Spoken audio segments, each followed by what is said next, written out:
Texas arrives because Texas is back is so cliched. Miami makes a statement, and you won't believe our dumb ways to lose. Dumb loses more than smart wins. Both jobs and an actual football game. This is the College Game Day Podcast for Monday, September 11th. Reese Davis and Pete Thamel here on the heels of an electric night in Tuscaloosa and a spectacular virtuoso performance by the Texas Longhorns that announced their arrival as a legitimate national championship contender, in my judgment, if they can do what I talked about throughout the offseason, Pete. I was completely unsurprised that Texas played at a high level in Tuscaloosa. If you recall in this podcast, I've said all summer, they'll play great in Tuscaloosa. The question is, what do they do against Kansas? What do they do against Iowa State? What do they do against Baylor? You know, all of those games that they should win. Can they avoid doing the thing that they've done in recent years? I feel as if that team had a look of a different type of outfit and one that is prepared for the moment. And it was a really, really impressive and a thorough performance that gave them an decisive victory.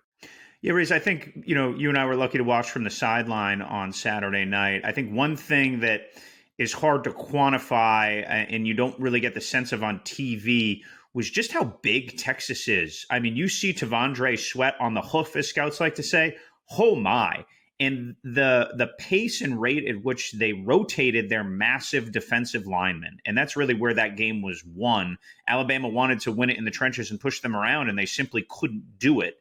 That was kind of going to be one of my takeaways when I think back to that game 3 months from now, towards the end of the season, is that Texas has the beef interior. They have good edges, not great edges, but they can go toe to toe. And I think when you flash forward to what they're going to need to be in the SEC, it's a really good sign that they have that kind of depth. I mean, think about what Arkansas did to that program.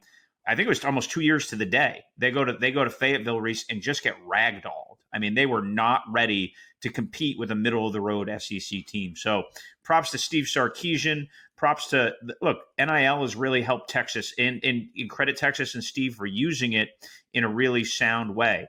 That's a weight room win, right? Their strength staff, clearly they were ready for that fourth quarter and dominated it. And then, obviously my last take is a tip of the hat to Quinn Ewers. He fought through adversity. There were some low moments. There were some drop balls. He stayed steady Eddie. He never looked like the moment was too big for him. So, yeah, I mean, look, Texas is in the class of a contender. The scouts told us that this week, Reese, but there was also that hesitation of the last decade of Texas. They haven't had the wiring to maybe go and finish the job, and they did. So a lot of credit to Steve and that staff for getting them ready for that moment. Pat McAfee asked me on the sideline on his show late in the game. It was fourth quarter. I felt like the game was in hand. The boys kind of gave me a hard time because I was like, first of all, Alabama couldn't really seem to stop them when it mattered. They held them in check for 3 quarters, but when it mattered, Texas always had enough on offense. And Alabama's wasn't built to, it was too hard. Everything, even the big plays, everything was kind of hard for Alabama because they're not efficient at the quarterback position and they're not as good as the game that they talked on the offensive line. So I felt like that was one of the things. But he asked me, where do you rank Texas? My rankings are always a blend of achievement.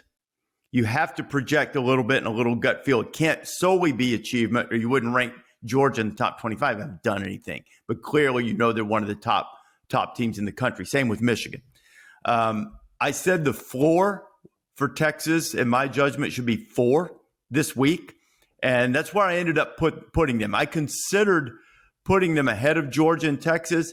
The only thing I'm skeptical about with the Longhorns right now is who would I pick if they played the 3 teams I had ranked in front of them right now. I might change my tune in October and say I would pick Texas. But right now, the only thing that keeps them at 4 and not at 1 or 2, I think Florida State would beat them. I think Michigan and Georgia would beat them. But they might not.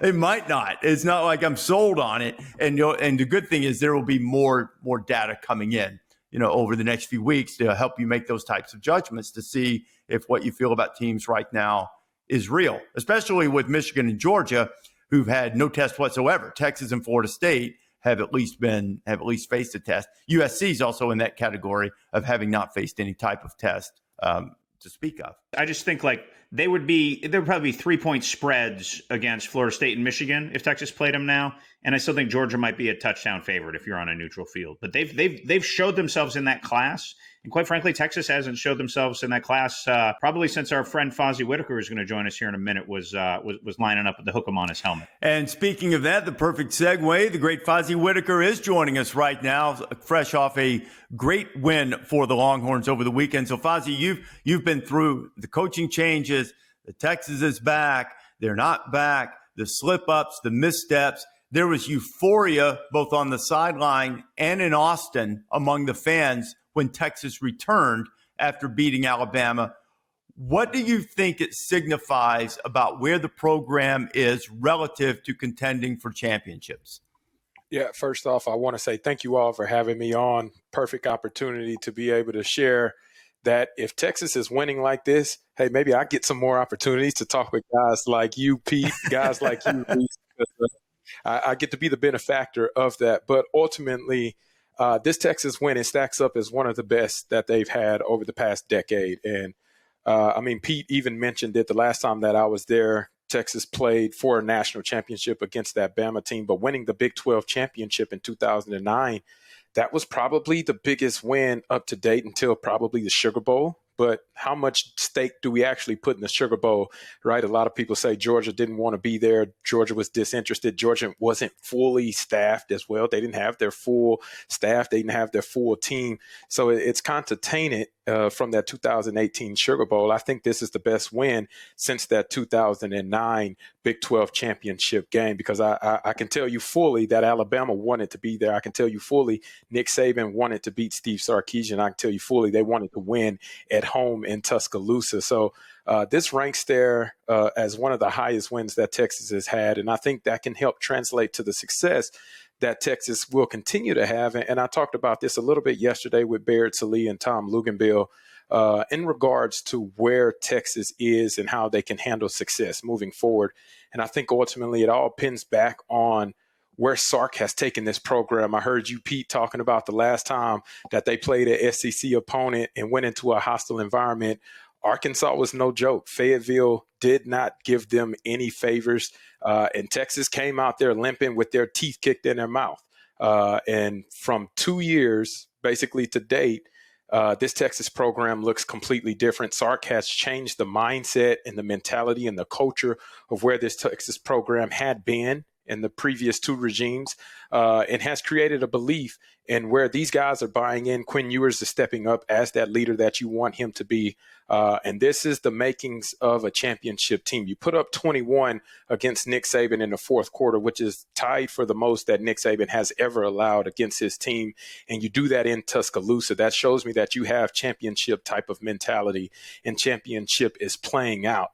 Now it's all about consistency. Can you handle the success? Can you do that against the teams that you're supposed to? Wyoming this Saturday at 7 p.m.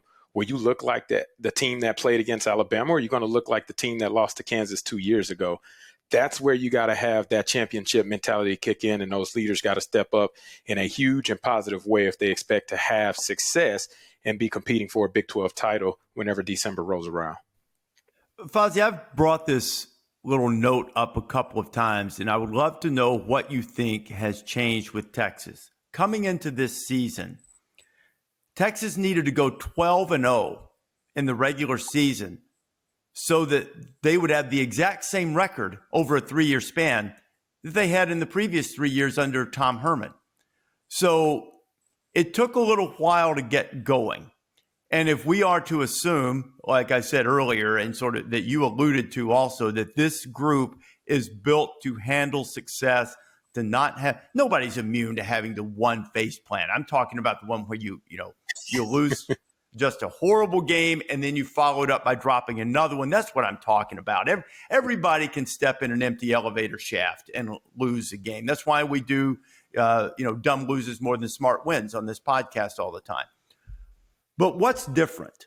What is, if you feel like that this is a different group, what did Sark do to change it from his first couple of years, and why is it working? Well, number one, I think it starts with the players that he brought in. And that's the culture shift that he wanted to initiate in 2021. He just hadn't had time to build up that culture yet. And by what I mean by the players coming in, he brought in more talent. And I can say it's evident within the defensive line and the offensive line. Now, Texas is known for having good defensive line play, right? You got several guys playing in NFL now, and they've produced draft picks at the DN position year after year after year with different teams, right? That's never been an issue for Texas. But where I can say the issue has been for literally almost 17 years is at the offensive line position. Texas has created a draft pick, here and there, had a second rounder here in Cosme, had a second rounder in Connor Williams. But before that, it wasn't until 2006 that they were having linemen drafted. That 2005 national championship team, they had almost that entire line play at some point in time within the NFL. And then it went barren wasteland for quite some time. Now you fast forward 2021, it wasn't truly Sark's team quite yet. He hasn't built up what he wanted to build up quite yet. And you're starting to say, is this the guy? Is he going to be doing the right things that we're looking for? Right? The question's still out. 5-7 season, not what Texas wants to be known for as a program with the type of tradition that it has. Go to 2022, 8-5 season, still not acceptable. But what I saw was a Kelvin Banks, who is extremely talented, freshman All-American left tackle that came in. One of the first 5-star recruits at the offensive line position that Texas has had since 2005. You brought in DJ Campbell, another highly recruited guy. You brought in Neto, another 4-star prospect, high 4-star prospect. You brought in Cole Hudson. You brought in all of these guys that Texas has not had on the offensive line ever. The best recruiting class ever. These past two classes that Sark recruited, 2021 and 2022, is the best ever according to data since it was actually populated in the recruiting website rankings. So you start thinking about the combination of the best offensive lines that have ever been assembled from a talent perspective. You bring in one of the best offensive line coaches in Kyle Flood Jr., who knows a thing or two about coaching great offensive linemen in his tenure. And then you put that together for a 2023 season that did not give up one sack to an Alabama defensive line that we know will terrorize the rest of the country. And I think that's the culmination and the hope that I see in the difference between what Steve Sarkisian has been able to do versus in the past is Quinn Ewers was pretty all day long. He had time in the pocket. He was able to do what he wanted. Everybody talks about Texas's defensive line. They showed some of those flashes last year in Alabama. They showed some of those flashes throughout the course of the season. But that offensive line was demoralized by Alabama a year ago. Dallas Turner, Will Anderson, those were phenomenal players, and they were getting hits on Quinn and Hudson Card like every other play. Fast forward to this year in Tuscaloosa, they're not touching Quinn. And I think that's the biggest difference in why this team can have success and continued success is because they're protecting Quinn. And it was the adjustments that they made. Now, Rice last week, that was a 3-sack outing that this offensive line gave up, right? They had a lot of improvement that they needed to show because we knew Alabama was going to come in and have a better defensive line than what Rice was going to put on tape. And they came out, answered the bell. Kyle Flood made the adjustments. Sark made the adjustments, and they kept Quinn pretty in the pocket and gave up 0 sacks against that highly touted defense. So I think that's where the difference is, and that's where you can hang your hat on the adjustments that have been made, the type of people and the culture that Sark has created will allow this team to be a lot more successful than what we've seen in the past because of that. Fozzie, you mentioned Quinn being pretty. Can you give me 2 or 3 specifics of where you've seen his growth? I mean, I think Saturday night is going to be looked back at as a transformative night in his career, both as a college player and NFL prospect. Give me some. I mean, you obviously played in the NFL. You played with a lot of great quarterbacks. Played with great quarterbacks at Texas. Give me 2 or 3 things that are indicative of his evolution, Fozzie. Yeah, number one, I got to look at the amount of passion that he showed in the game. And I'm sure you guys got to see it since you were in the mix and on the sidelines and witnessing in person. But Quinn was extremely animated. He was passionate. He was yelling at the fans. He was celebrating with his teammates. He was fist bumping. He was throwing out high fives. Like, that was the most animated I had ever seen Quinn Ewers. A season ago, whenever he messed up or if he had a touchdown celebration, he kind of, you have a small celebration, but then he would just walk off or jog off on the field. And that was kind of the end of it, right? You never really saw him get too high. You never really saw him get too low. He seemed unfazed, as if he was numb to all of those feelings. But I did see something extremely different in Quinn, and that was the amount of passion that he displayed this past Saturday that stood out in a major way. You don't see him yelling at his teammates often. You don't see him celebrating, chest bumping, throwing huge fists often, like out in public. You don't see him doing that. You don't see him yelling at the crowd after he scores or throws a scoring touchdown. You don't see him yelling at the crowd, being that kind of villain role that he kind of took on. And I think that was the first step in the evolution of him being able to let it loose. And Sark talked about, in order for him to have success in our pregame show with Longhorn Network, he said Quinn does not need to think. He just needs to go out there and play. And I think that was indicative of the growth that he's had from year 1 to year 2 is he's not thinking. He's going out there, he's reacting, he's reading his reads, and then he's playing the game that he loves to play. That's the first thing that I saw. The second thing that I saw was the amount of leadership he's shown. And I say that because I talked about it again last year. You had guys like Bijan and Roschon Johnson take up the role as the leadership and the heart and soul of what this offense looked like. And rightfully so. Both of those guys playing in the NFL, both of them scored yesterday, by the way, too. So huge shout out to them. But at the same time, it wasn't really Quinn's team, right? Even though he was the quarterback, he probably was still kind of the face of the program because of how highly touted and recruited he was. It still wasn't his team. And where I've seen the evolution transform is it started in spring football, and then it started in summer conditioning. I had a conversation with Torrey Becton, who's the head strength coach staff there. He talked about how they did 10 perfect reps. And a perfect rep for them is they're doing 60-yard shuttles. They got to run down, and then they got to run back, and they got to do that 3 times. Each coach yells out, hey, you got to touch the line with your right hand going down. You got to touch it with your left hand coming back. And then going down, you got to touch it with your left hand again. And then coming back, you got to touch it with your right foot. And so you're constantly working, but you're also engaging your mental fortitude while you are conditioning. And so it's a lot that you have. And then everybody has to sprint and everybody has to finish. If one person doesn't finish, that rep doesn't count. And so it's a scrutinized moment. And they were able to do 10 of those reps. And what Quinn said to the team afterwards resonated with me in a huge way. Coach said, 10. Y'all did 10? That's great. All right, let's bring it up. Let's get ready to break it down. And Quinn said, Coach, we got 12 games this year. He told his teammates to line up on the line. We got 2 more. And they went out and did those 2 more without groaning, without saying, no, we're done, with no hesitation. They followed his leadership in the role that he provided forward. And that became evident whenever I looked at them in the fourth quarter of what is Quinn going to do whenever the game's on the line. He has his teammates back and his teammates have his back. He throws up a touchdown. Adonai Mitchell comes down with it to help seal the deal. And that's where I see the evolution of where Quinn can be is he's taking that next step. He's taking the ownership. He's showing the passion, but now he's actually walking the walk. He's leading those that need to be led. And that put this Texas offense to be able to put up 21 in the fourth quarter, like I mentioned, and 34 points overall. So those are the 2 that stand out to me the most as he feels a lot more comfortable running this offense and in the play of in the flow of the game.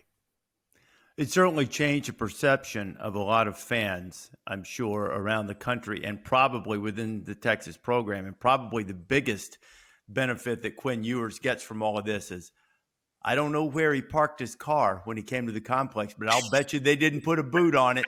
And if they did, I bet they bring it right back to him. Fozzie, great to be with you, man. Thanks for being with us. Hey, thank you all, fellas. I appreciate it. Quinn also said he gave up Chick-fil-A to help transform his body. He's a better man than me because I can't. I'll tell you that right now. I tell you, he may think that giving up Chick-fil-A helped his body. I guess if he believes it, it's not a lie, but it's not true. Chick-fil-A is good for you. It's good for the soul.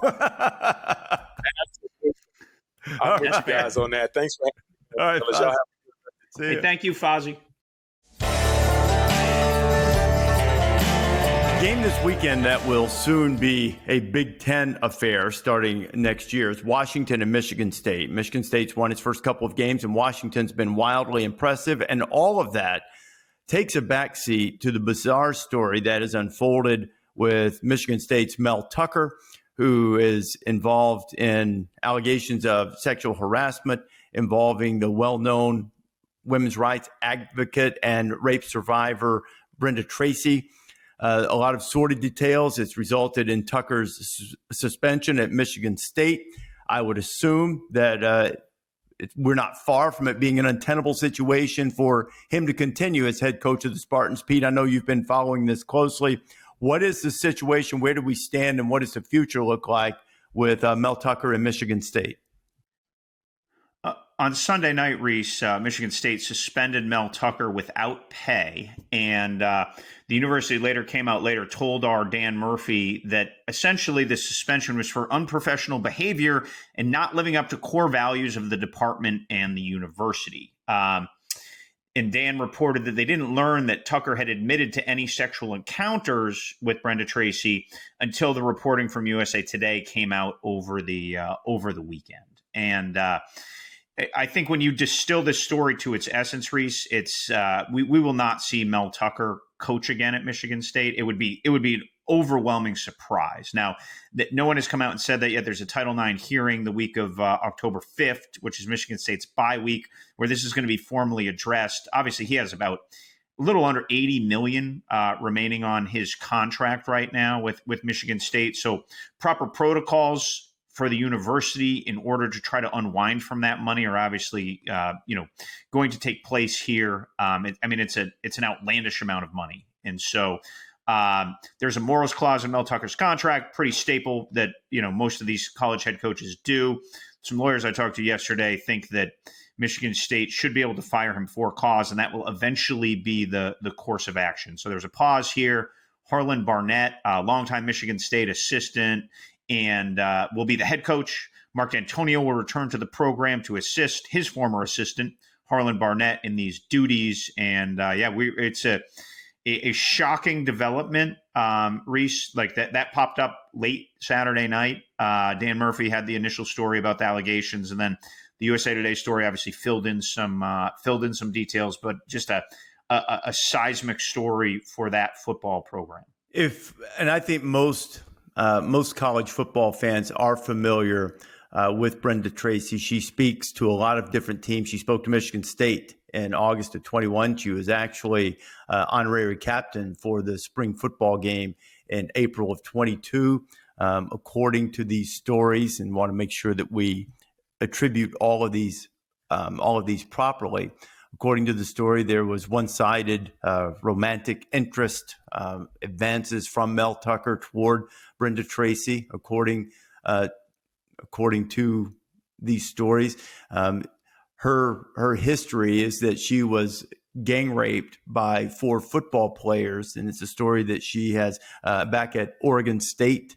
And she has shared that story across the country for a number of years to great success, and trying to advocate an end to sexual assault and make football players particularly, but people generally more aware, more sensitive to those types of issues. I mean, there's a part of me that says, look, everybody knows this is wrong. You don't have to be educated that it's awful and horrific to attack someone, but it has been very effective from many reports.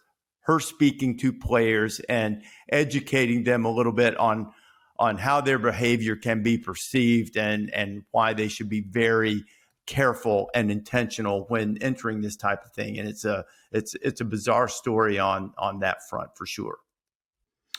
Yes, Reese. Brendan Tracy is obviously a familiar person within the industry and backdrop of college football, also college basketball, other sports too, not just football. And she's obviously a respected person on the landscape around the industry. And the Title IX suit, the basis of it, alleges that Mel Tucker had an inappropriate relationship with her that eventually led to these harassment allegations. So again, nothing's proven. The hearing comes up in early October, and the facts will lay themselves out. And the confidence that Tucker will not return is stemmed A, to his suspension, B, to the university knowing there was a hearing and then acting when things went public. And there's just a difficulty because of these allegations and because of what he has admitted from that revealed itself in the USA Today reporting. It's just it appears to be a difficult thing, no matter what happens in that hearing, for him to return as the head coach of Michigan State.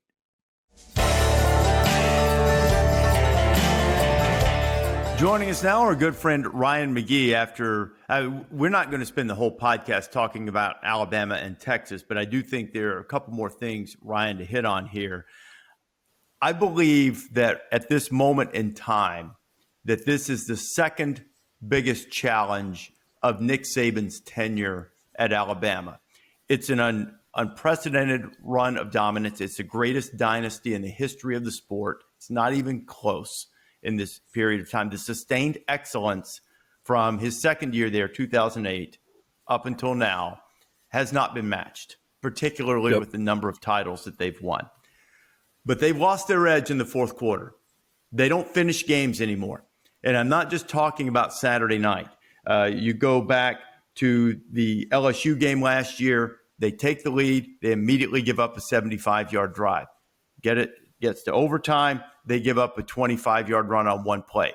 Tennessee last year, they come all the way back from that big deficit. They take the lead. They give up a 94-yard drive. They do it again, and they give up a 75-yard drive. And then they allow Tennessee to drive in like 40 seconds to kick the winning field goal. They gave up 18 points in the fourth quarter there, 18 in the fourth quarter in overtime to LSU. And, of course, back in the national championship game against Georgia, they gave up 20, albeit one touchdown on pick six. But they gave up a couple drives there, too. So while we will fixate on Jalen Milroe, and he certainly has a lot of improvements to make, and the offensive line talked better than it played. They got pushed around by Texas, or stymied, it's a better way to put it, by Texas. The defense doesn't close games the way they used to. And that, to me, is not so much physical as mental. And turning the ship, once it starts sliding in a direction, is a challenge for even the greatest coach. And short of putting this dynasty in place, I think this is the biggest challenge Nick Saban has faced at Alabama. Obviously, that one is in a category by itself, establishing the dynasty. Putting them back in a position to close big games and to be feared again is a gargantuan mountain to try to climb and try to scale again. You agree? Yeah, and I tell you where you started seeing signs of this was I personally think that the greatest coaching job Nick Saban did was 2020. And I think that year changed him just as a human. You know, I'll never forget Marty and I, we had him on Marty McGee. Of course, we weren't traveling that year. We were doing the show in the studio, but we had him live from his office on like December 23rd.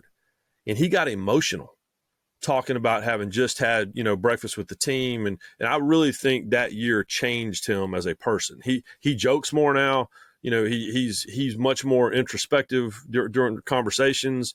I really think it changed him. But what I saw in 2021, and I don't think this is because of change Nick Saban, I think this was something that we all kept waiting on to happen, and it just didn't happen with the coaching turnover every year and losing half a dozen first rounders every year is quality control. In 2021, I remember it was like game 10 and they had a substitution infraction, like 12 men on the field. And it caught me so off guard because it just doesn't happen. And they made mistakes that year, in Atlanta. They made mistakes that year in their bowl game. And so what we see now, like I was at that Tennessee game, and they made, clerical errors in the second half of that football game. And that just doesn't happen. Guys on the field at the wrong time and guys, making tiny, mistakes when it comes to fundamentals. And so that's what I started seeing in 2021 that hasn't gotten any better. And what he was able to do forever during, you're exactly right, the greatest dynasty in the history of the game, it's not even close, is that even when he would lose Sark, even when he would lose Kiffin, even when he would lose, another former head coach to another head coaching job, he was able to shore that up, and you couldn't even tell. The next team looked just like the previous team. And so that's what's different to me, is that it's – and you saw it on Saturday. There's little – in week two, but Nick Saban team still didn't make those mistakes in week 2. And so it's just – those were the little things I saw in 2021 that I felt like hasn't gotten any better. And we've seen it at Clemson. We've seen it at other places when other mortals lose assistant coaches. We didn't see that at Alabama. And now that's starting to happen, and it hasn't gotten any better in 3 years. Yeah, I think that the most impressive part of the Nick Saban dynasty is that it has defied human nature for so long, right? Mm-hmm.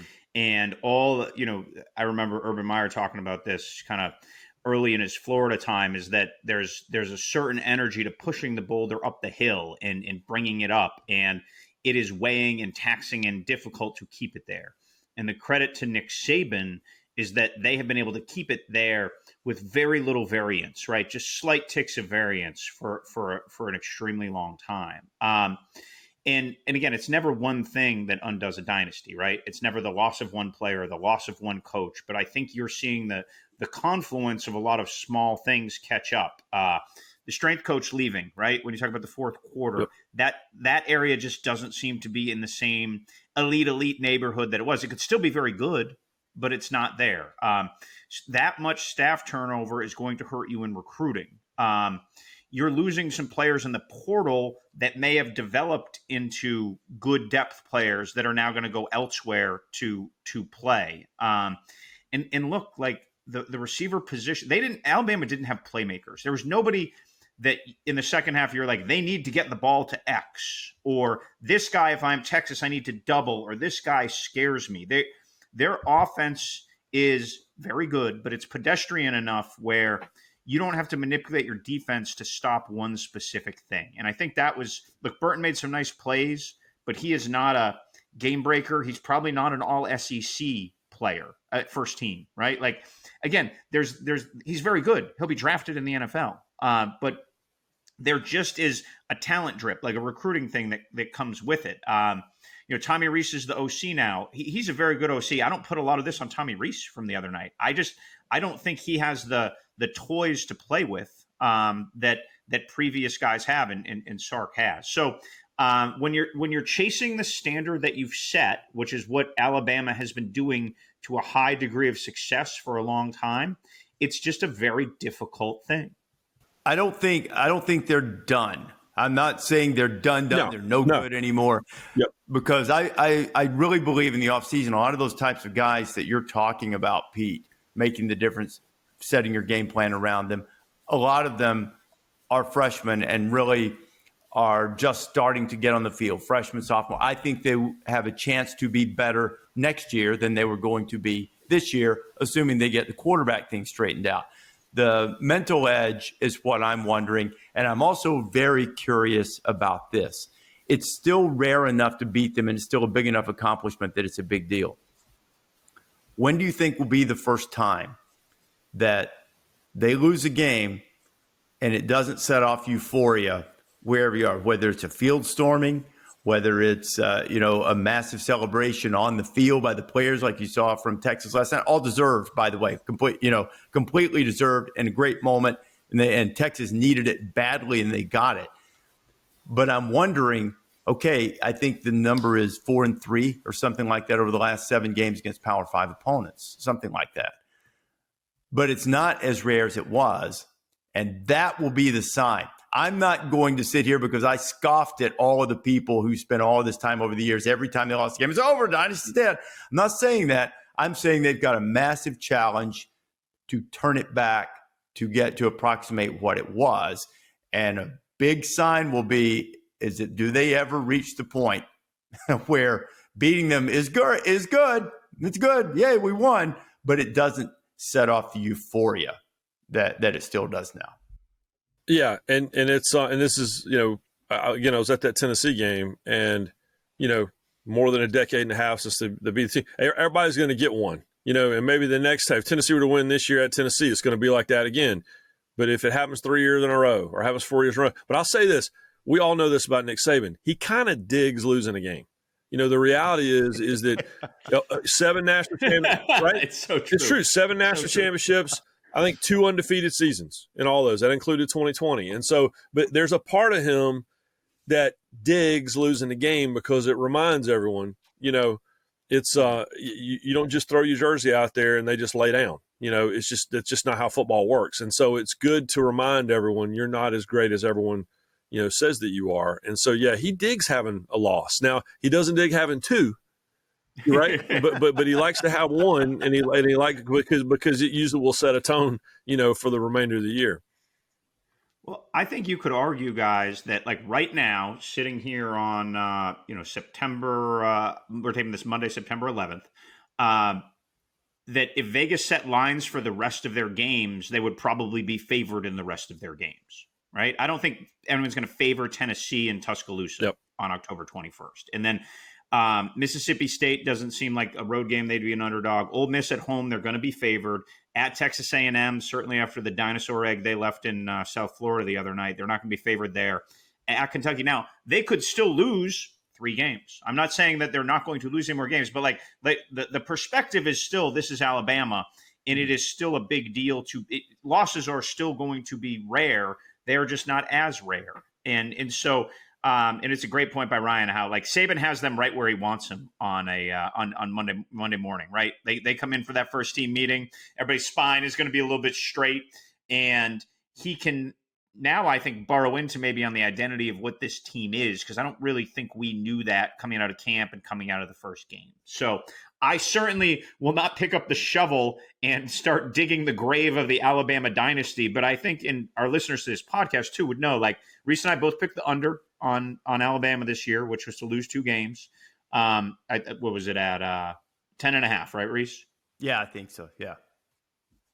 Yeah, 10.5. So again, the cracks have been there and they still exist. But nobody's typing an obituary in the office quite yet.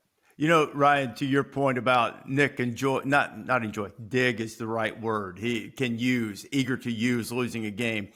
I'll never forget. Remember that big, I think it was a top 3, certainly top 5, maybe a top 3 season opening game against Jimbo in Florida State. I guess that was probably 17. And a guy on their staff said, we've got to win. He goes, but if we don't, he'll be way better next week if we lose in terms of, he said, if we win this, he said, it's going to be awful this week, to try to don't get complacent and all of those types of things that make him the best to ever do it. We brought up, we spent a lot of time on Texas, Alabama. That was obviously the story of last weekend, but sort of low key, another program that's been, are they back? Are they ever going to come back? Miami made a statement. A&M, true, fair enough, dinosaur egg. But Miami kind of answered the bell and opened some eyes with a win that they very much needed for the Mario Cristobal era on Saturday afternoon. Yeah, it's so funny because I got PTSD, right? I'm still reluctant to buy in. Right, it's the Texas is back rule.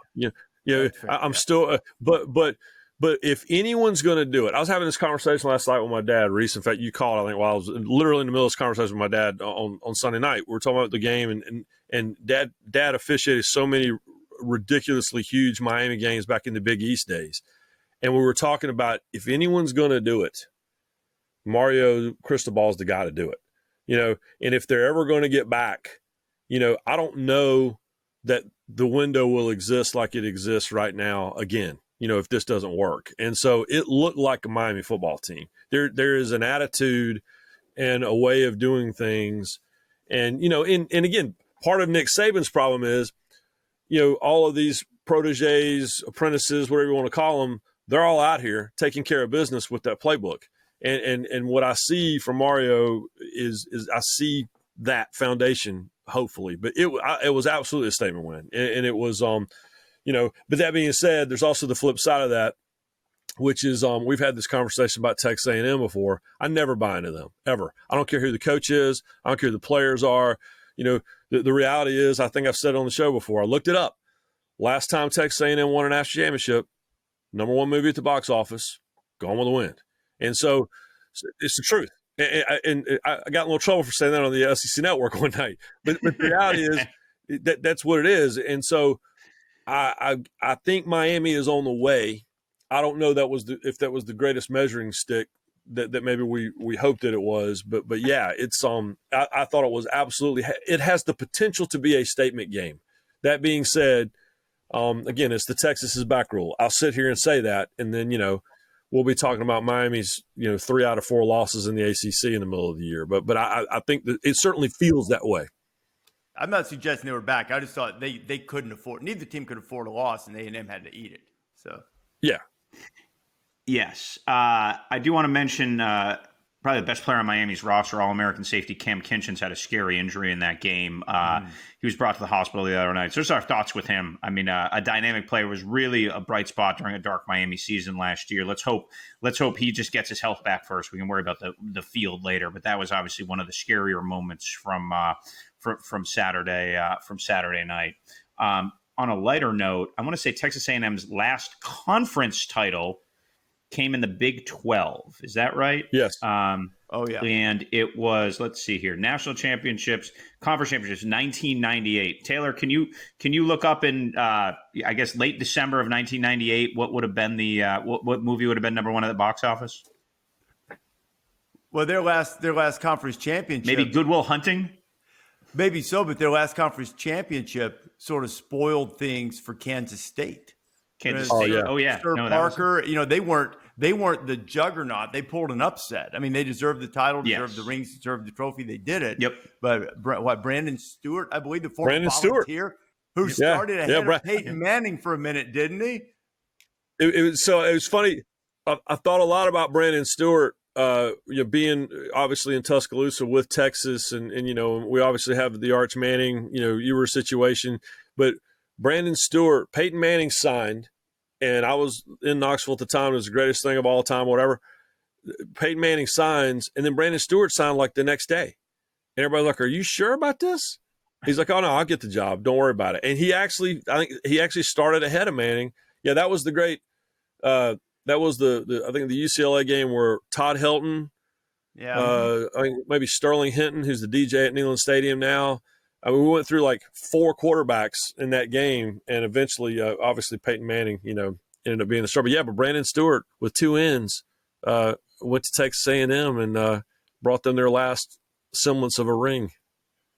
This isn't nearly as fun as Gone with the Wind, but A Bug's Life was the #1 movie at the box office, and You've Got Mail was second. That probably lands a little bit more generationally, because we can all hear that voice coming from old AOL. I love it. It is tough to be a bug. Anything else that really jumped out over the weekend at you?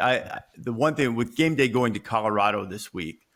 I'd given the analogy that Nebraska had a chance if they could get Colorado down on the ground and put them in a figure 4 leg lock and wrestle them on the ground. Nebraska, man, oh man. I mean, Colorado, I mean, look, it wasn't overwhelming necessarily, but it was decisive. And for a program that was as far in the weeds as Colorado was, what a spanking of a rival coming in a little wounded and desperate, eager to turn and make a statement. What a spanking. And, I guess we can spend other times talking about Nebraska's issues, but Colorado's going to be almost certainly going to be 3-0 after next week when they play Colorado State, and it's a remarkable start to the season. They're along with Texas, they're the story of September. Oh, there's no question. And I was actually right before I logged on you guys, I'm working on an essay for SportsCenter, for later in the week. And we decided to talk about that. And what I'm writing is basically I'm trying to explain to, our children's generation why we're so excited about Deion, right? And I'm trying to explain, you don't understand how big he was. He was viral back when viral was still just a medical term, right? I mean, my greatest Deion memory was I was at a Clemson Florida State game. In fact, I think it was this very weekend. It was like the 16th or 17th of September, 1988. And my dad was working a farm, and we drove down and made it to the game in a driving hurricane. And I'll never forget Clemson running down the hill. And this is Danny Ford, 1980s Clemson. This is before Dabo. This is Clemson's greatest era. And Deion stood at the bottom of the hill, just like this. I mean, just beating his chest like, bring it. And we were all like, what an idiot. And about 2 quarters later, in a driving hurricane rainstorm, he returned a 77-yard, punt for a touchdown. That was the Punt Ruski game. And that's the day I was like, okay, you know what? He's the guy. And he's been the guy ever since. And then Colorado, on top of that, kids out there listening, at this same time, the very next year, Colorado played for a national championship, lost in the Orange Bowl, and then the following year won the rematch and shared the national championship. And so it's to see Colorado back and to see Deion in a place of prominence for those of us of a certain age who grew up, watching standard definition television, it's a really big deal. But if you're a Nebraska fan, though, because Nebraska-Colorado was such a big deal back in the day, Nebraska's the last team of the 90s to the party. We're just talking about Miami and Florida State and, Tennessee's back and Michigan, they're all back. And Nebraska's still sitting there. And now they're watching Colorado turning around. Colorado almost won the bottom 10 last year. And now your game day's going there. And it's like, if you're a Nebraska fan, you're just like, what? WTH? You could have said WTF, and I would have dropped my Phil Dunphy line on you and said, why the face? one of the greatest Phil Dunphy from Modern Family lines. He goes, I'm the cool dad. I know the lyrics to all the songs, High School Musical. I know what the kids text, WTF, why the face? That's it. Pete's like, who's Phil Dunphy? Yeah. I really don't know who Phil Dunphy is. Do you really not? Wait, whoa. We could talk Fran Dunphy all day. Wait. You really don't know? No idea. Phil Dunphy is one of the great sitcom comedic characters of all time. Ty Burrell on Modern Family is Phil Dunphy. All right. My lack of pop culture knowledge knows no bounds. Like, Phil Dunphy's obscure for me. But in Pete's defense, Reese, we both been there. You can't have dinner with Pete. Like, I remember when I was having dinner with Pete in, like, West Hartford, and all of a sudden Pete disappears. I'm like, where is Pete? And some assistant coach from, like, Fairfield State or somewhere had shown up because he heard Pete was at dinner and wanted to share some information with him. So there's not a lot of time in Pete's world and now Pete's got a baby in the house. It's all Bluey and all that stuff now. So you won't even Miss Rachel. Yeah. Miss Rachel. That's what I'm up on, my baby pop culture. I can give you that. We got Miss Rachel. We got Elmo. Yeah. And a lot of Tigger now. Tigger's hot in the Thamel house, right? Not a lot of time to be watching sitcoms, and it'll be like that for a while. So when you retire, we'll send you some links to watch.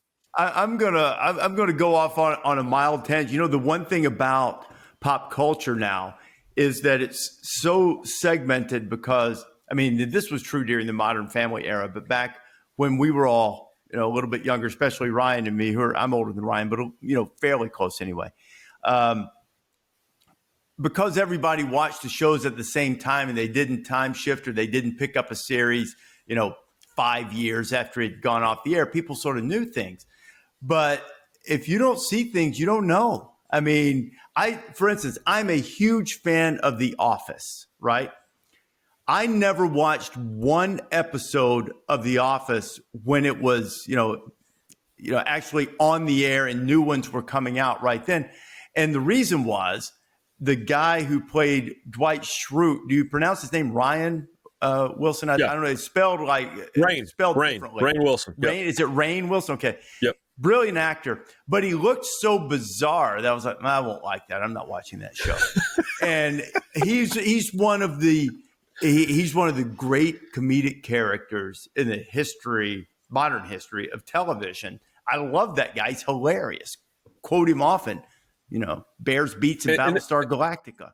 There you go. And then there's work, right? Like people can't believe I didn't watch Seinfeld in the 90s. Reese knows this. I was cutting highlights for SportsCenter on Thursday nights in the 90s. I went into work at 3:00 in the afternoon. So there was no I must-see TV, and there was no DVR. So I watched Seinfeld, and I go, that's hilarious. My wife's like, you've never seen this? No, because I was cutting highlights for Reese Davis on SportsCenter. It's like all of these streaming services now too. They have all of their individual, their original products, and you might see some, you might not. So there's no commonality among pop culture really anymore. It doesn't seem. People say you haven't seen, The Bear, or whatever it is, that show that our producer on Game Day talks about a lot, Jim Guerrero, The Bear. I thought it was probably about an outdoorsman who went hunting. Turns out it's like a cooking show or something, isn't it? Is that what it is? I thought it was a Bear Bryant documentary. It's not. That's what I would think once the fall starts. Yeah, once the fall starts, I don't see it. Well, so to this point, and I'll bring it back to Tuscaloosa. We, for Marty McGee on Saturday, we had these 3 young women who played junior college basketball in Mississippi. Their coach was on a really famous team, a women's Final Four team at Alabama in the 1994, and the coach brought these 3 young women to Tuscaloosa for the game. They'd never been to a college football game. The first experience college football is Texas, Alabama on a Saturday night. But I asked them on the show, I said, so what has been your reaction? And they're like, we can't believe this is real. I go, what are you talking about? They said the cheerleaders and the band are like, it's just like High School Musical. Like, it's just like Friday Night Lights. And I'm like, oh, yeah. My daughter and I have been, we binged Friday Night Lights, the television show, over the summer. But these international kids had no idea. I'm like, oh, no. It's like this every weekend. And just so you know, they're doing this in about 70 different places this weekend at different levels. So, so we're spreading the gospel. 3 junior college basketball players from other countries at a time, boys.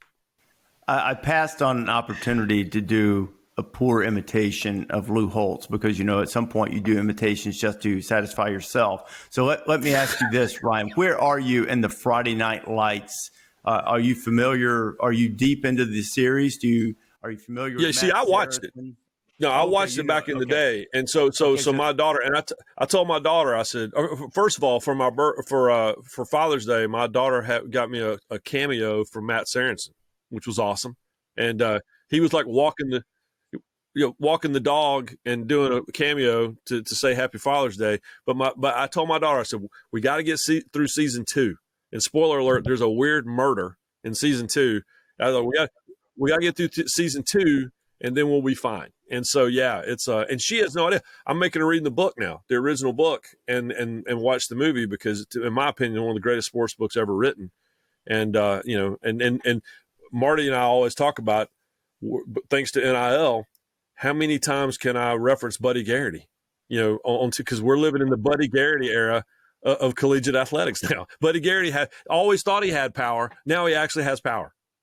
Did Matt Saracen's cameo to you kind of sound something like this? They go, "Hey, Ryan, my grandma's sick, and I just, I don't know if I can, but I gotta go see my grandma." Did it say something like that? Sound like that?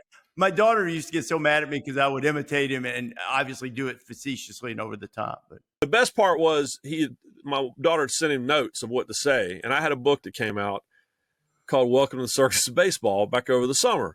And Matt Sorensen, the actor who plays Matt Sorensen, is walking the dog, and he goes, and hey, Ryan, I hear you have a new book. He goes, congratulations. And he actually looks off camera, clearly looking at notes, and he goes, welcome to the circus of baseball. And then he turns and looks at the camera like, I appreciate him sticking to the script, Matt Sorensen. But all right. So Pete, we'll start sending you Friday Night Lights links to watch. It's important. Thank you. I'll get to it. I certainly would like a television show about football. I just never got there. I don't know. My bandwidth is limited. So. You're breaking news. You're too busy breaking news. It's okay. Price the authority. You can't be the authority and know about Phil Dunphy and Matt Saracen. You can't. We'll see you soon, Ryan. Thanks. All right, boys. I appreciate it. Thanks, buddy. Appreciate you. And I want to thank you guys, by the way, for sending along this dumb loses more than smart wins that might actually retire the trophy. It's an all-timer. So I had to do a little digging on this particular game. It was a Division II game. Indiana University, Pennsylvania against East Stroudsburg. IUP, the defending conference champion, ranked in the top 15. I think they were number 12 in the country. They found themselves trailing late against the East Stroudsburg Warriors, 13-12 in the fourth quarter, driving down the field, going for the winning score, working the clock, took their final timeout with 26 seconds to go, 3rd and goal from the 1. Quarterback Carson Hunter takes a 3-yard loss to get the ball in the middle of the field. Tick, tick, tick, tick, tick, tick, tick. They're going to drain the clock. Take a timeout. Kick the winner. Crimson Hawks will win. But the defending PSAC champions, they had a problem. They lost track of their timeouts. They didn't have any. And by the time they realized it, rushed field goal unit onto the field. They lined up for the kick. Kicker lines up his steps. You think, oh no, college kicker moment, often unreliable. But you can't blame the kicker this time.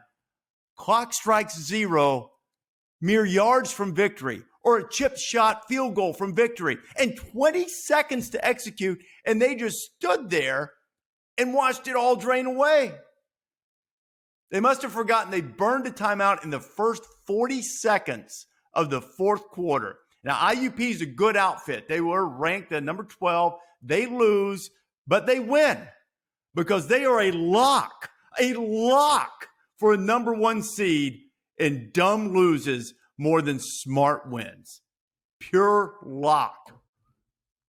Yes, I have to credit a head coach who will remain nameless, who sent that along to me just because he was so completely confounded by it. And I have to admit, amid this epic Texas-Alabama game we were fortunate to see on Saturday night, Reese, I actually took like 5 minutes and watched that thing 3 times because I just couldn't believe what happened. But the Sutter fudge was interesting. After the knee to get there, there was a gang tackle and a lay on top of the ball carrier as a stall tactic. And I think the way I perceived it was that almost killed 10 of the seconds, because guys are trying to dig the defensive players off. The IUP players are trying to peel dudes off. And I think that was like a distraction as much as it was a stall tactic, and the operation got sideways from that. So that was the best pancake block, probably slightly illegal, that you've ever seen. It was, I went through the play-by-play because I couldn't figure out. And then I found it, I think it was 14-24 of the fourth quarter. Because according to some of the reports, it seemed as if they thought they had a time. Now, I'm not familiar with what the scoreboard looks like there, whether it has a timeout remaining or anything like that. It seems as if they thought perhaps they had a timeout, and they didn't. But they burned one on that drive, but they had also used one like in the first minute of the fourth quarter there. So, but they'll be back. They'll be fine. They're a highly thought of outfit there. I'm watching and I'm like, no, run off the field. No, run off no. And it just was like, as you said, delaying, but there was also confusion on the IUP side of exactly what they were supposed to do. The urgency was not there. Not a fun special teams meeting on Monday morning at IUP, I have a feeling. I would think not. But they'll be back, probably make the playoff. Maybe it'll be something that they'll laugh about 20 years from now, but probably not. Probably not. Thanks for listening to the College Game Day Podcast. Appreciate all of our guests joining us. Hope that you'll subscribe to the podcast so it winds up right into your feed. But now, a little bonus content for you. Jen Latta with Tim Tebow. This interview is brought to you by the Mercedes-Benz ESPN College Football Podcast Spreader, coming soon to a game near you. Visit mbvans.com/sprinterlabs to learn more. Now here's Jen Latta with Tim Tebow. What an absolute treat it is to be bringing you this conversation from our custom ESPN college football sprinter van. This podcast is presented by Mercedes-Benz. I'm Jen Latta of College Game Day, and I am joined by the one, the only, needs no introduction, but let's just do it anyway, Tim Tebow. Tim, thanks for hanging out with me in this sprinter van. This is impressive.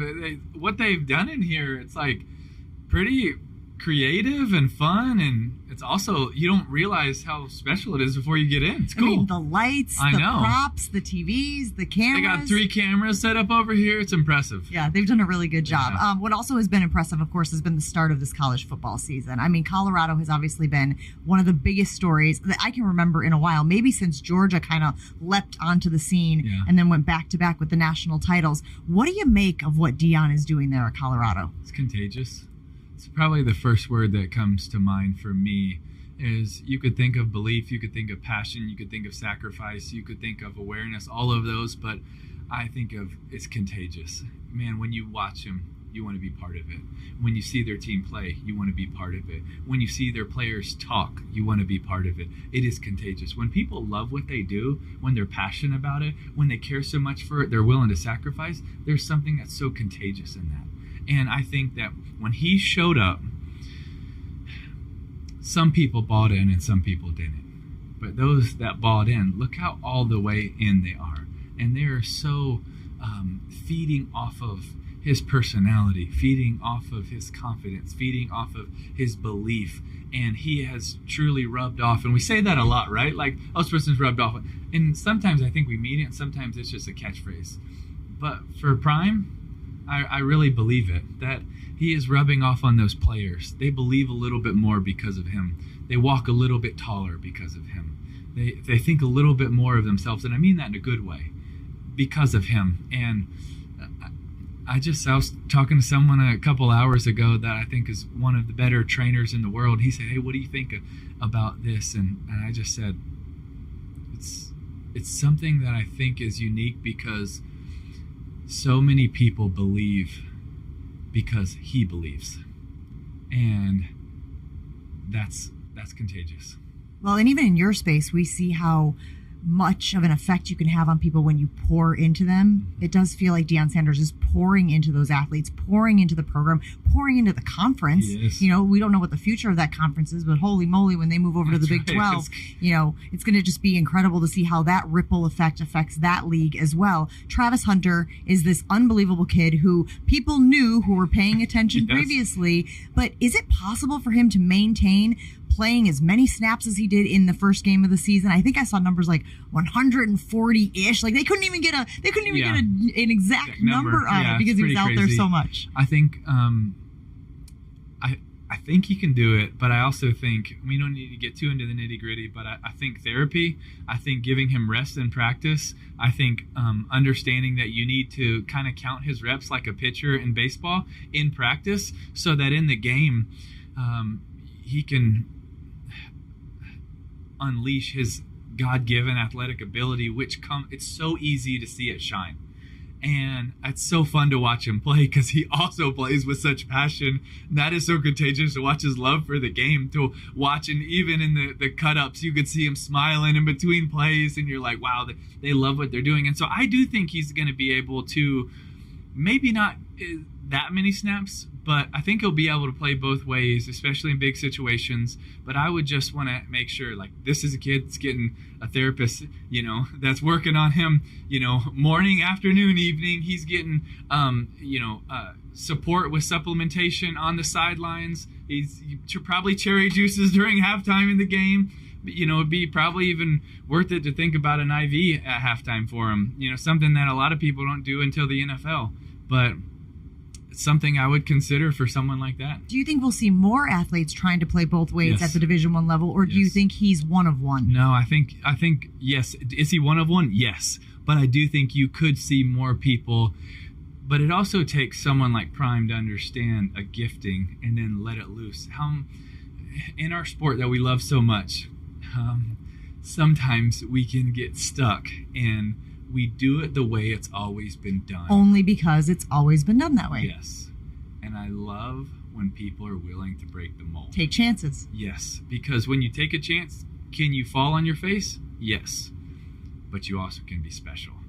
And what Prime has been willing to do is take a chance with the team, with Colorado, with Travis, with all of that, with his son. And so far it's been amazing, but I also think it's going to take more coaches that are willing to do different things. And maybe one of that is when you find a special player, then give him a shot to possibly play both ways. It could be different if it's someone that has to take more physical hits as well. It's something, a lineman, offense and defense, you might not be able to do that. But some of these athletic guys, maybe. Another example of Prime breaking the mold has been the captaincies, right? We talk about, like, for years and years and years, guys always earn the captaincies. And he was like, nah, C, let's do L's and D's for leaders and dogs, And you were like, yeah, sure, why not? And, like, what's going to stop another coach from being like, that's a great point. What do we want to emphasize? What do we want to reward? And you might see that trickle effect, that ripple effect in the league as well. I totally agree. And I love that.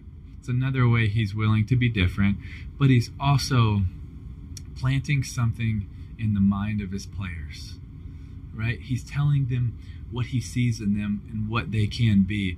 You see, I think for any great leader, I think there's a couple of things that have to happen.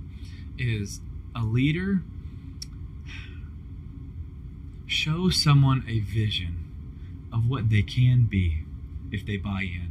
Shows them a picture of what they can do, and as a unit, what we can do if you buy in, and then shows them the map of all the little things it's going to take to get there. So he shows them the vision, and then he shows them the map of all the steps to get there. And I feel like that's what Prime is doing in all of these little ways. He said, this is what we could be, but these are all the things that are going to be necessary for us to get there. And even those little things, putting it on the jerseys, the words and the phrases that are used, all of that is painting a picture in these boys' minds of who they can be. No, I want you to think that when you walk on the field, I want you to think that you're the best. I want you to believe that you're the best. He's speaking life into them. And how much has this been a sport that has sometimes a little bit been the opposite? It's been, hard. And sometimes there is hard coaching that needs to take place. But Prime is showing that you can do it in a way of I'm speaking life. And sometimes he can be an intense coach that's also, can say the hard things. And sometimes we need constructive criticism. But I also believe that we can speak life into people. Let's talk about the college football playoff. This is the last year of its current iteration. How do you think the league is going to change? We talk about the transfer portal. You mentioned NIL. There's just so many new things in the sport right now. Yes. Well, at the core, it'll be the same, right? The football is still the football, but there are a lot of things that are swirling around this sport. Yeah, and if I said I had a perfect answer to that, I'd probably be lying. I think I don't think anybody has the perfect answer of what it's going to look like. I still think it's going to be a whole lot of fun with a lot of passion, right. A lot of tradition. I think the new playoff system is going to bring a lot of unique excitement. I think it's going to have more teams competing to get a shot.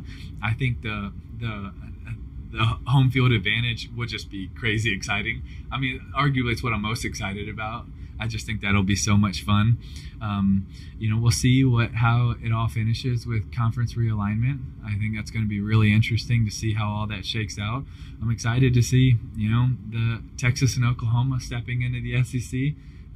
I already sort of feel like they're already a part of it with this game here, and Texas, Bama, and supposed to be Oklahoma and Georgia, and that got canceled because they couldn't have a home and home. And so it's just really exciting. And I do think it's important that some of the fans like myself take a step back and we're just a little patient about seeing, we're going to be upset. Oh, is Auburn going to play LSU, and is Florida going to play Georgia and Jacksonville, and all these things. And there's going to be some things that I think the fans have to give and take on a little bit because there's so much change.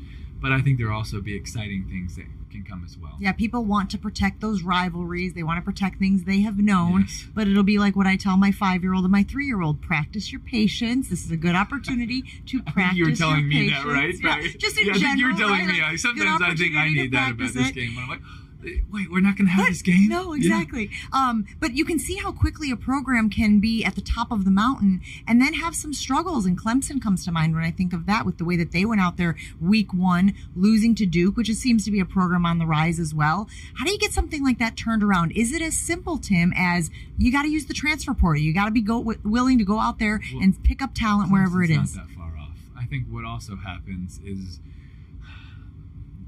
we make a mountain out of something that might be a little bit of a overreact. Are you trying to say that we overreact in college football and in sports in general? Yes. Oh my gosh, what a hot take. And it's just, and sometimes it's like, okay, they're 18, 19, 20 years of age, and because of NIL and because of transfer portal, that you have so much shakeup in that teams might not have as much chemistry going into week one as they had in the years past. And I think those are also times when you can upset teams, but it's also going to be interesting to see the difference between teams week 1 and 12. Sure. And I think you're going to see the great ones adapt and continue to improve. Because let's also remember Georgia last year, week 1, they weren't the same team. Like, they went through a stretch where they won, I think, like 32 to 19, and then they played Missouri and won, at the very end. And honestly, we're pretty close to losing. And there's a 3-game stretch where they weren't moving the ball very well on offense, and they weren't the same team that ended the year. But Kirby does such a good job of continuing to coach and develop and bring a team together. And it's going to be really, and look at Brian Kelly and LSU last year. That wasn't the same team. Right. And guess what? They need to make the same adjustments they did last year of continue to grow and develop and improve as a team. And so that's also another big thing in college football is I think the growth from week 1 to 12 probably will be more or as much as it's ever been. That's how important it is now because of the changes. So I was talking to a coach recently who was telling me about the impact that the transfer portal is having on, like you mentioned, the chemistry of teams. Yeah. He said it used to be we were out recruiting a kid for years, months, and then we were like figuring out who they were and how they fit with what we were doing. He said now a kid goes into the transfer portal and we maybe have a day or two to figure out who they are, what they're all about, how they fit with our program, and then you're signing on the dotted line and you're crossing your fingers and you're hoping that they are a good fit. Their talent is there. It's unquestioned, right? But you're hoping that they're a good fit for your program. Yeah, and he said it's made it tougher to transition There's a lot more pieces than just talent, right? There's will he fit? Does he fit into our scheme? Right. Is he someone that would develop? Is he someone that buys into our beliefs and our principles? There's so much that is at play, and it makes it harder to do that evaluation, but then it also makes it harder to be able to build that cohesiveness, that unity, which most of the great teams, there's something special that happens. And most of the time, I think it happens in fall camp, or it happens in the summer training, or happens early in the season, where all of a sudden there's some sort of buy-in where the I shrinks and the we is increased, and there's something more of a togetherness. And for us, one of those things was in fall camp. We would have these sessions called Bleed on Me, where guys would stand up in front of the team and share what different things that happen in their life, where they're from, things that they've gone through. And man, you get to know your teammate, and you would fall in love with that teammate, and it would make you want to have his back so much more. And that would help us come together. And when you don't have as much of that, is it as easy to understand and really, you're going to have guys on the team that are close, but can you get 30, 40, 50 guys that are coming together on that same page? Yeah, and you always talk about how important it is to love someone, care about them, and then you're willing to, like you always say, go do that hard work with them. They call them skull sessions at Georgia, right? Skull sessions, and that is learning about each other, their why, their background. And when you have that information, you're more likely to be like, I got your back, and it come from a genuine place. Tim, I could talk college football with you all dang day long, but they are going to cut us off. He's Tim Tebow. I'm Jen Latta. This conversation from our custom ESPN college football Sprinter van presented by Mercedes-Benz. I got a feeling Tim's coming back. I mean, he likes these digs so much. It's awesome. Come on. And we could talk college football all season long here in the Mercedes-Benz Sprinter van. Thanks, Tim. Thank you. Appreciate it.